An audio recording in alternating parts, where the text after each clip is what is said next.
Hey BookTube, it's Charlie from Reader Turned Writer. Today I am talking about how to unmuddle your middle. Writing the middle of a novel is not fun.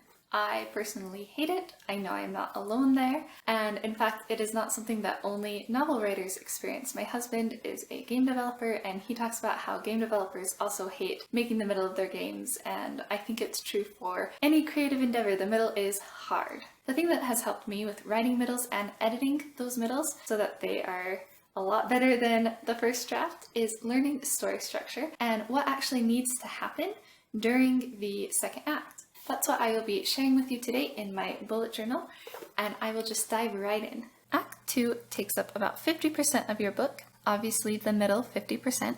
I've also broken up Act 2 into two parts, Act 2A and Act 2B, to make it easier to talk about them. One very important aspect about Act 2 is to make it very different from Act 1. This concept is easiest if you think about each act being a world that your character resides in. Act 1 world and the Act 2 world then need to be very different. The more different they are, the better. Think Harry Potter. Not only does he go from an ordinary life to a wizarding life, but he goes from the Dursleys, who are the muggliest muggles who have ever lived and are more ordinary than ordinary people, and then transitions not only into a wizarding world, but to Hogwarts, which is full of crazy, cool, magical things like a ceiling that shows the sky and owls that bring you mail at breakfast. J.K. Rowling created an amazing culture and world around Hogwarts that was very juxtaposed to Harry's Muggle world with the Dursleys. The two worlds do not have to be different in a physical way. They can be, but some other examples are your hero is in a new relationship with a new group of friends, learning a new skill, trying something new. As long as your character is trying something new and it is different enough from Act 1 world that is obvious to the reader when we transition, then it works. Our first beat then is break into two. Now in Act 1 we ended with the catalyst and debate scene. Your catalyst was what pushed your main character into Act 2. The debate scene was them trying to decide what they were going to do next. Break into two is simply your character proactively choosing to move into Act 2. It is them doing what they were debating about doing in Act 1. It's very important that your character is proactively making the choice here, even if they feel like they're being thrust into it. A great example of this is The Hobbit. Bilbo did not want the dwarves and Gandalf to come and eat all of his food and tell him about all of the adventures that they wanted to go on and hire him as a burglar. And yet, when the moment came when they presented him with the choice by leaving without him, he ran out of the house so fast that he forgot his pocket handkerchief and proactively chose to go on the journey with them. Break into two is a one scene beat. It is followed by another one scene beat, the B story.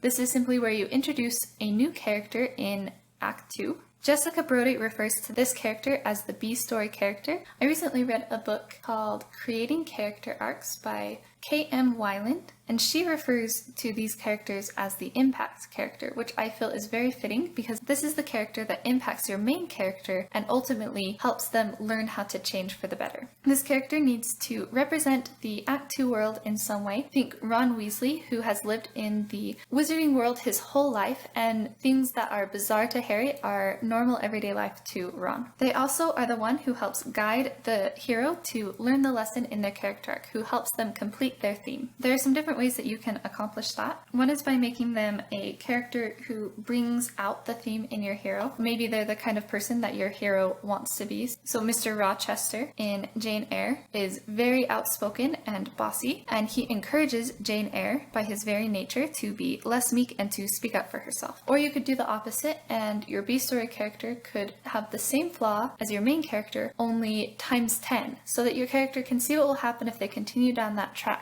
or realize that they don't actually want to be like that person. You can introduce more than one B-story character. If you do have more than one B-story character, you want to make sure that both serve a purpose. They both need to be pushing your main character towards learning the need in different ways, otherwise why have two?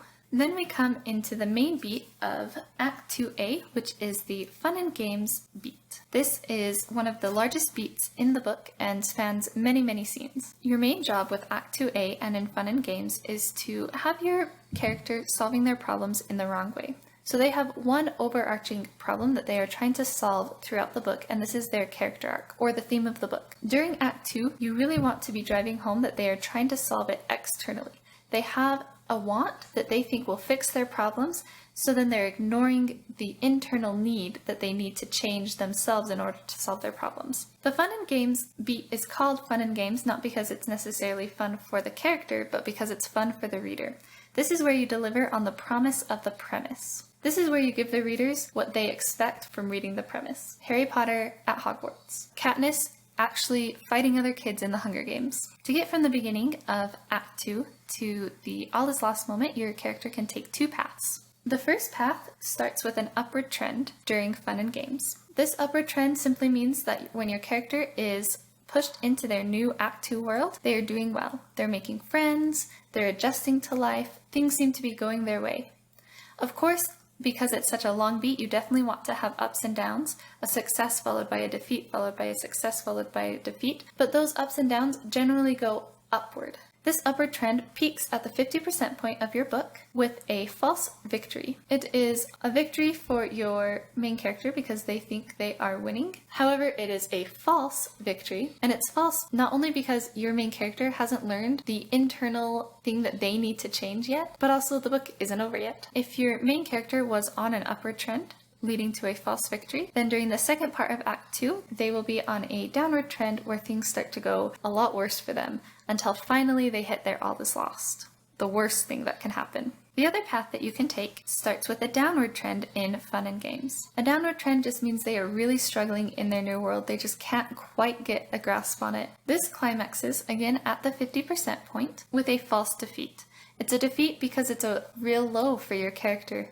They actually think that it's the lowest they will get. Ha ha ha. But it's a false defeat because, again, it's not the end of the book. They're going to recover from this. After the false defeat, your character then has an upward trend. So you see the two paths are opposite of each other. And in the upward trend, they start to get their footing and things start to go a little bit better for them until they have a final victory before their all is lost. Whichever route you choose to take, the false victory or the false defeat at the 50% point serves to up the stakes of the story. This is where the story pivots and all of a sudden things are more tense.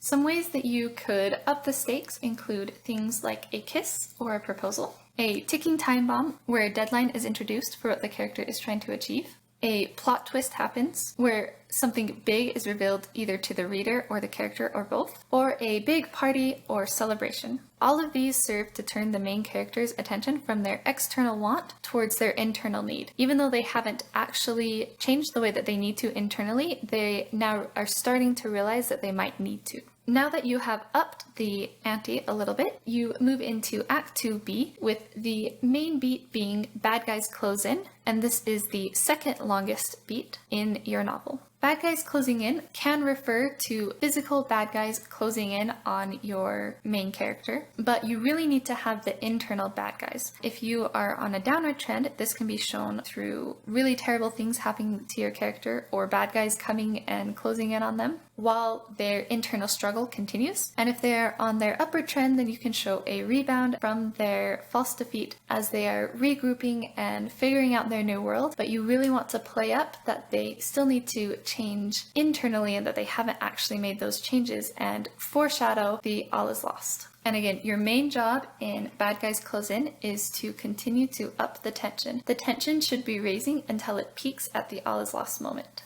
Your all is lost moment is a huge deal.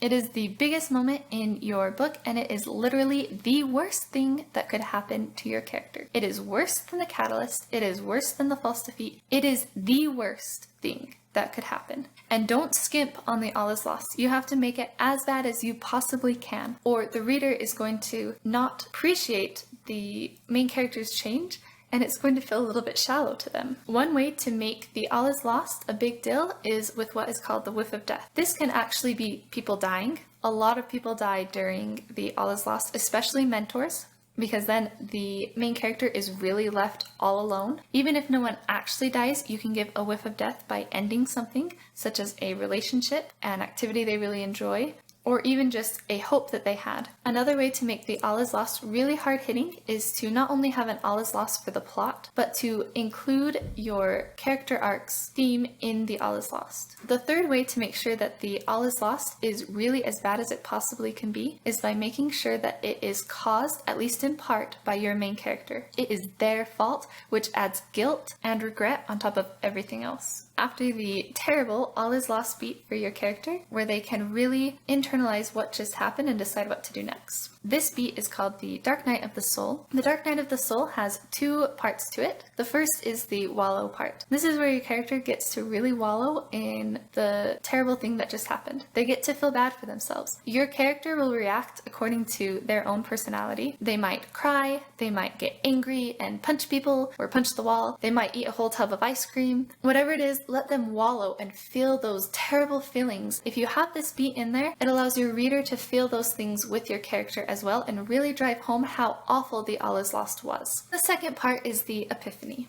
The epiphany is where your main character stops feeling so sorry for themselves and realizes what they need to do to make things better. Again, it's important for your character to have an epiphany with the plot to fix whatever went wrong, but it's also really important for them to have an epiphany about what they need to do internally to change and decide to change. So the catalyst and debate scene in Act 1 is what pushes your character into Act 2. The All is Lost and Dark Night of the Soul is what pushes your character into Act 3. So that's a breakdown of your Act 2, the middle of your book. If you want to learn more about Act 1, I have done a video of that and I will link it down below, and I will be posting a video for Act 3 this week as well. Let me know in the comments below what your favorite beat in Act 2 or in any of the acts is. If you like this video, don't forget to hit the thumbs up and subscribe for more content like this. Thank you for watching my video. I will see you in the next one.